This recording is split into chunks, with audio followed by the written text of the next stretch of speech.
yet it's neither remembered nor told except by the tongueless ones, the water, the wind, the rain, and the snow, by the grasses, the trees, the rocks, and the earth. They've told the story for almost 2,000 Christmases past. They'll still be telling it 2,000 times, 2,000 Christmases to come. The story of the tongueless one.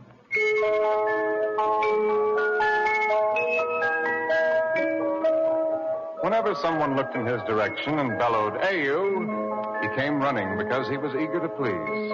But Ayu wasn't his name. No one knew from whence he came or when or how or why. He may have been a forlorn and useless bit of jetsam from one of the caravans that were forever appearing and disappearing like mirages, with camel bells clanking and drivers howling for right of way through the narrow and crowded roadways of Bethlehem. Make way. He might have been 8 or he could have been 9. A childish collection of angles and knobs with an animated pipe stem on each corner for an arm or a leg. His clothing was a rat's nest of tattered rags, and his bobbing head was perched on his scrawny little neck like a fledgling heron on one leg. And yet there was something appealing in his dark eyes, something about his cherub's mouth that unlocked the heart and made passers-by stop and ask his name. But when Ayu tried to answer, the inquirer always hurried off. He'd been amused or shocked to learn that the child had some affliction that made him dumb. And from out his cherub's mouth, instead of words, would come a horrible deformity of sound. A scourging, piercing, ear-scraping babble of howls and braying gibberish. Yes, Ayu was without the gift of speech. And at night, in the stable of the inn where he made his bed, he would think of all the beautiful magic words he'd like to say. Just suppose a miracle should take place during the night. And tomorrow morning he could walk over to that stall and say, "Good morning, Mr. Cow." "Oh, wonderful." "Hello, Mr. Sheep." "Oh, magnificent morning." He could say anything and everything that he wanted to say. He could even tell the innkeeper that his name wasn't Ayu. Why, that wasn't a name. It was only a careless way of shouting, "Hey, you." Hey, you. My name isn't Ayu. Hey, don't you hear me? Hey, you. My name's Ezekiel.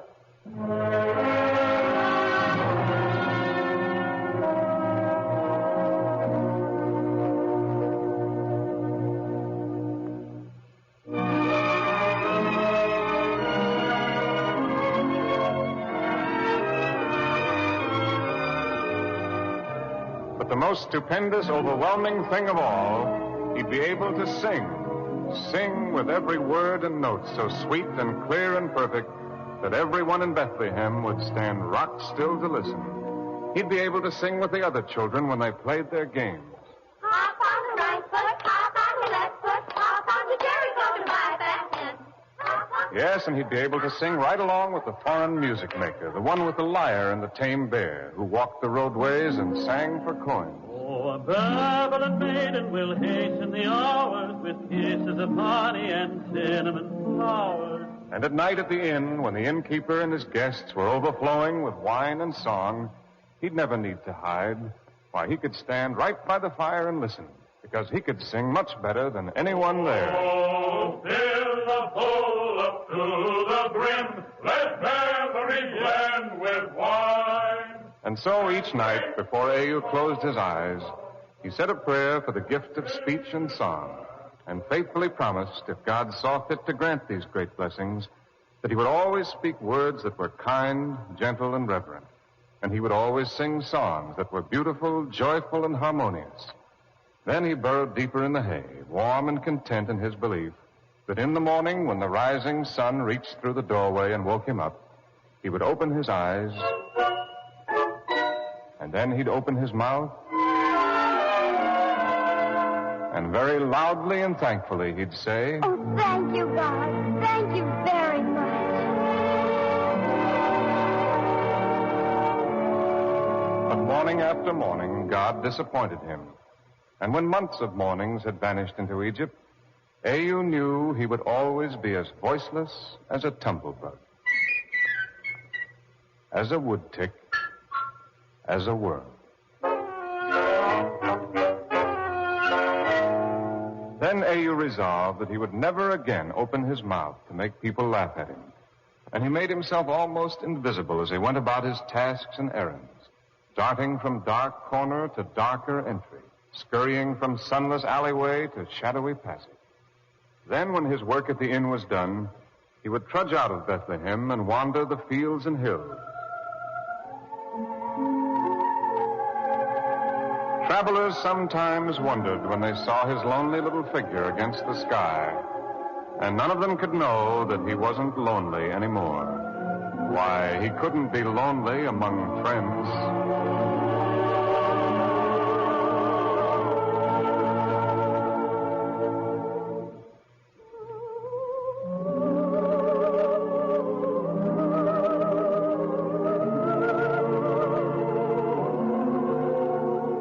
For he discovered that a brook could chatter and prattle and sing to him.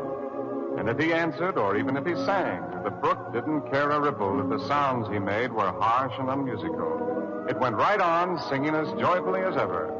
Yes, and the winds were forever whispering or humming. Sometimes they shook the trees, and the trees tossed their great limbs and made every leaf and twig join in with the singing. So Au sang, too, and the trees didn't care and the winds didn't care. And neither did the rain when it thrummed on the rocks or strummed through the tall grasses. Even though he shrieked and howled, the rain never slackened a single drop of melody. It went right on, just as though his horrible din was the most sublime music it had ever heard. And then Au would lie on the ground and listen to the small, faraway voices, the little voices deep in the ever-moving, ever-singing earth itself. The song they sang was very sweet, but so faint and distant he could never learn the melody. And so, listening to his friends, the tongueless ones, Au would fall fast asleep.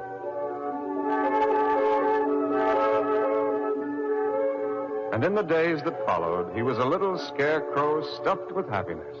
He was stuffed so full that it inflated his scrawny chest, puffed out his stringy neck, and stuck out of his eyes and his ears and his nose and his mouth. This friendship with the tongueless ones was so far above the miracle he'd asked for in his prayers that Au took a long time every night to thank God for his generosity. He thanked him so meticulously and particularly and abundantly that his small fingers developed a cramp, and on each round, knobby knee was a round, knobby callus.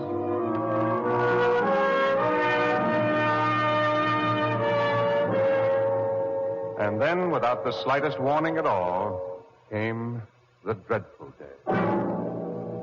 It began with the innkeeper kicking at the mound of hay where Au slept and bawling. Hey, you! Come out and get to work, you gibbering whelp of a puling camel! On your feet, voiceless cut of a goat, or I'll slice out your useless tongue and set it for tallow! Then at mid-morning of the dreadful day, when Au stuck one eye around the kitchen door to beg for his breakfast, the innkeeper's wife doused him with slimy dishwater and screamed. Don't come grunting and squealing at my door, you miserable throat-sprung gutter rubbish. Take your pig patter to the swill trough and eat with the rest of the swine. And in the dreadful day's afternoon, as Au was racing through Bethlehem on one of his endless errands, a tired thong snapped on his sandal, and the sandal went skittering through the air and fell on the proud and helmeted head of a swaggering centurion.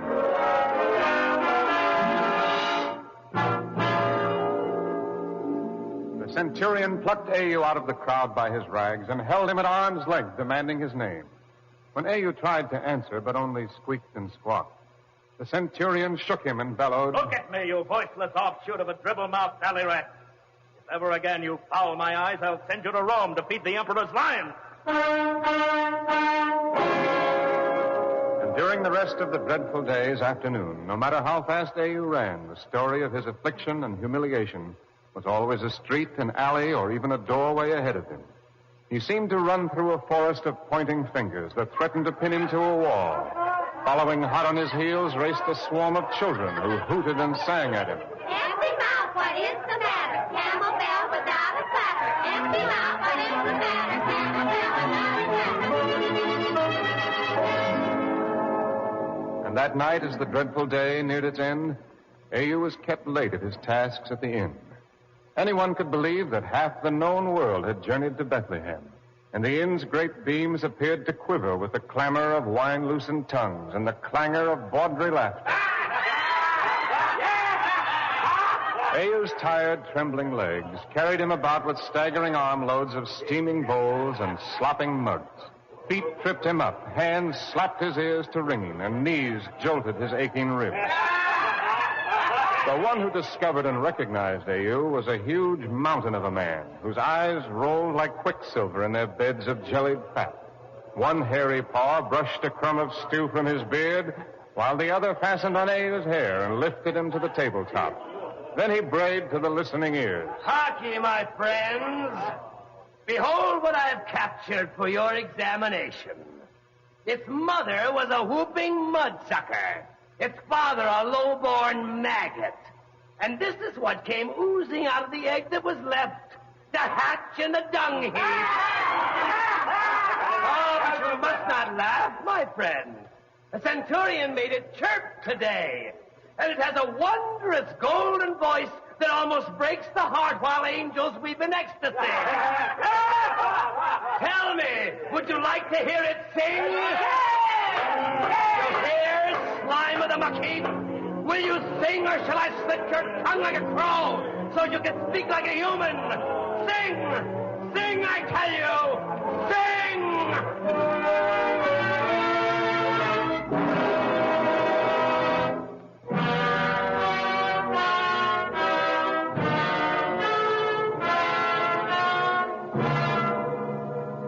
So Ayu tried to sing, and at every tuneless howl, the crowd shouted its mockery.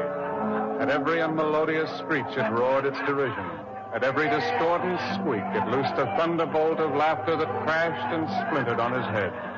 His legs had no more strength than a blade of grass. His heart was a senseless, throbbing thing, and his mind was fear, and his body was shame, and his blood was tears.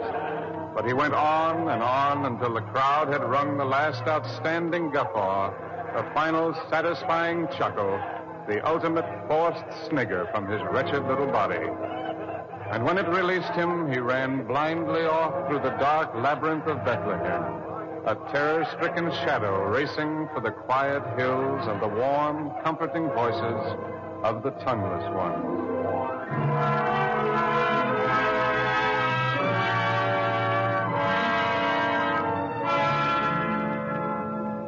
But tonight there were no voices for Ayu to hear. Even though he held his breath, he could hear no sound from the tongueless ones. The brook was silent, the winds were mute, the grasses still, and every tree and limb and twig and leaf was motionless and quiet.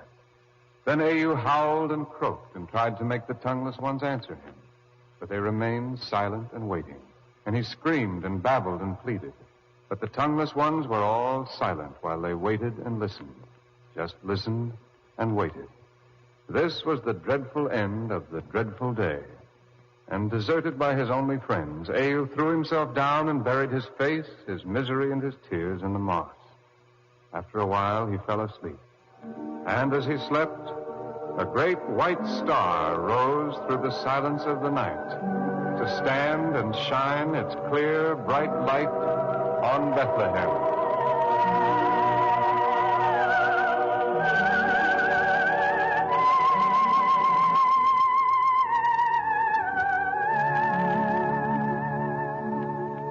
It was close to morning when Ayu returned to the inn. He tiptoed across the frosty stones of the dark courtyard and crept into the stable. For a moment, his fear held him motionless, for the stable was bathed with a bright, glowing radiance that flowed like molten sunlight over a man and a woman, and the manger where a child was cradled. Neither the man nor the woman appeared surprised to see Ayu. It was almost as though they'd expected him to come and were waiting. So he stole nearer, and the child lifted small hands and smiled at him. Then Ayu felt that he must speak to this child, so he whispered, Hello, baby. And the words Ayu spoke were as clear and melodious as the water of the brook. Then he said, Hello, child.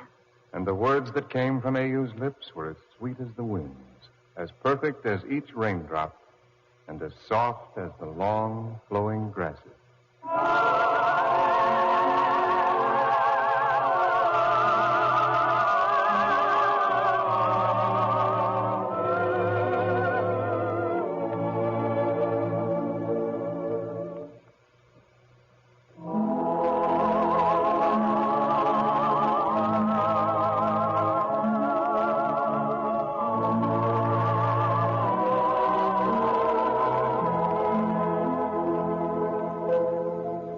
Then A.U. knew why he had been born, never to speak until this moment, and why the tongueless ones of God's world of water and earth and air had all sung to him, and why tonight they had all been still and silent and waiting. Now the waiting was over. Now they were his voice, and he was their tongue, and his was their song to the child in the manger.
Yes, this story is as old as Christmas, and yet it's neither remembered nor told except by the tongueless ones, the water, the wind, the rain, and the snow, by the grasses, the trees, the rocks, and the earth. This Christmas they will tell their story again, as they've told it for almost 2,000 Christmases past.